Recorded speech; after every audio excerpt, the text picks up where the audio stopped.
Aujourd'hui, au cœur de l'été, on va parler de liberté sexuelle. Est-ce qu'on peut tout faire? Et on commence par cette question de Sandra qui vit à Mulhouse. Elle a 45 ans et est mariée depuis 19 ans. Bonjour Catherine, mon mari et moi, on est ensemble depuis longtemps et depuis quelques temps, il me fait des appels du pied pour aller dans des clubs échangistes. Il dit qu'on a besoin de mettre un peu de piment dans notre couple. Je suis pas très emballée.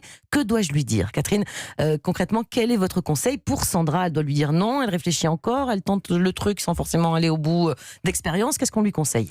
Alors déjà, l'idée reçue est de penser que la liberté sexuelle, c'est tout faire. C'est-à-dire être libre, c'est tout faire. C'est un peu comme si je disais que ma liberté de partir en voiture, puisque j'ai le permis de conduire, donc je suis autorisée à aller où je veux, eh bien c'est de tout faire. C'est-à-dire que je grille le feu, je laisse pas la priorité à droite, etc. En fait, ce genre de liberté, c'est assurément plus risquer un accident que d'aller à bon port. Eh bien dans la sexualité, c'est absolument la même chose. C'est-à-dire que la liberté sexuelle, ça se conquiert jour après jour, au plus intime de soi. Or, il faut se débarrasser des idées de ce qui a été hérité de notre éducation, donc de nos parents, du rapport relationnel qu'on a pu imaginer entre nos parents, dans la micro-société dans laquelle on a évolué, dans la macro-société avec toutes les images et les propositions sexuelles au travers de la pub, des films et des films pornographiques.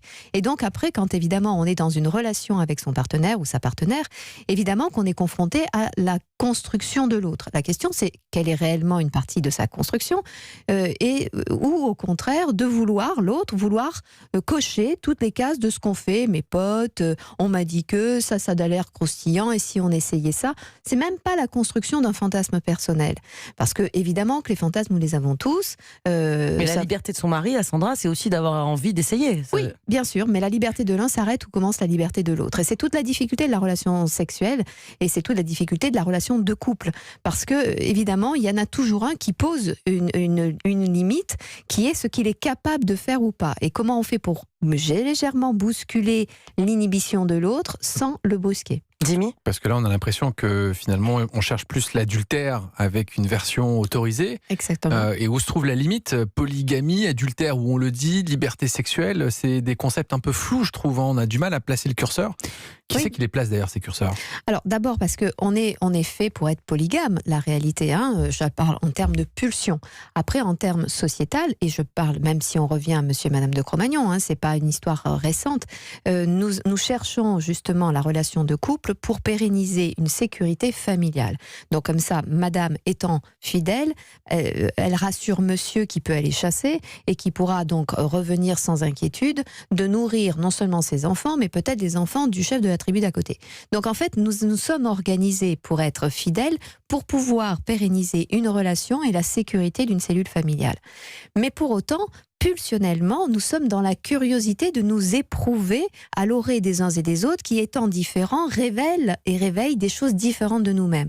Donc, chez chacun d'entre nous, il y a cette idée sexuelle d'aller goûter à d'autres êtres que celui pour lequel on a le plus profond amour, en réalité. Mais vous, justement, qui voyez beaucoup de couples au quotidien dans vos consultations, est-ce que ça peut marcher, ces couples libres, justement, échangistes ou qui vont dans des clubs libertins, je ne sais pas. Vous en avez rencontré dans vos consultations? Ça marche, ça dure, ces couples-là? Alors, évidemment, ceux pour qui ça marche, ils ne vont pas venir en consultation, oui. De fait.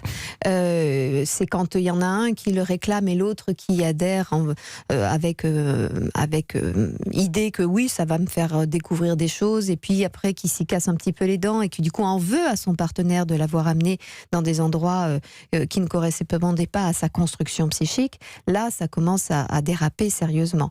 Et puis parfois, c'est l'inverse. Il y en a un qui a initié, l'autre qui voulait pas et qui boudait un peu l'aventure, puis qui y a pris goût, et celui qui l'a initié se sent complètement largué dans l'histoire. C'est très, très, très difficile. Donc, vraiment, le seul conseil pour ceux qui auraient cette curiosité, d'abord, c'est de se dire que ce n'est pas une obligation d'expérience. Arrêtons de penser que pour être fun, moderne et dire notre liberté sexuelle, il nous faudrait avoir testé tous les sexes, toutes les attitudes, toutes les rencontres X, et etc. On peut être libre en restant 20 ans avec la même personne et en faisant rien de très original. Oui, parce qu'en fait, la liberté sexuelle, c'est fondamentalement l'accueil de nos pulsions sexuelles, l'accueil de notre érotisation et la capacité à écrire au jour le jour la relation pour la nourrir. Et il n'y a pas besoin de faire des trucs huluberlus ou des trucs où on va risquer, parce que aussi on risque dans les clubs échangistes, il y a d'autres gens et on se met à la merci de ces autres gens, de ces autres regards et de ce qu'ils en feront socialement aussi. Jimmy ? Mélanie, vous êtes rassurée du coup, là, tout va bien? Parce que je vous ai vu poser des questions avec un peu d'intérêt personnel. Non, je n'ai aucun intérêt là-dedans, évidemment, c'est purement informatif tout ça. Très bien. Et donc, est-ce que la liberté sexuelle, d'ailleurs, est-ce que chez les hommes, chez Jimmy et moi, par exemple, est-ce qu'on la voit de la même façon? Est-ce que les hommes et les femmes ont les mêmes curseurs, justement, de liberté sexuelle?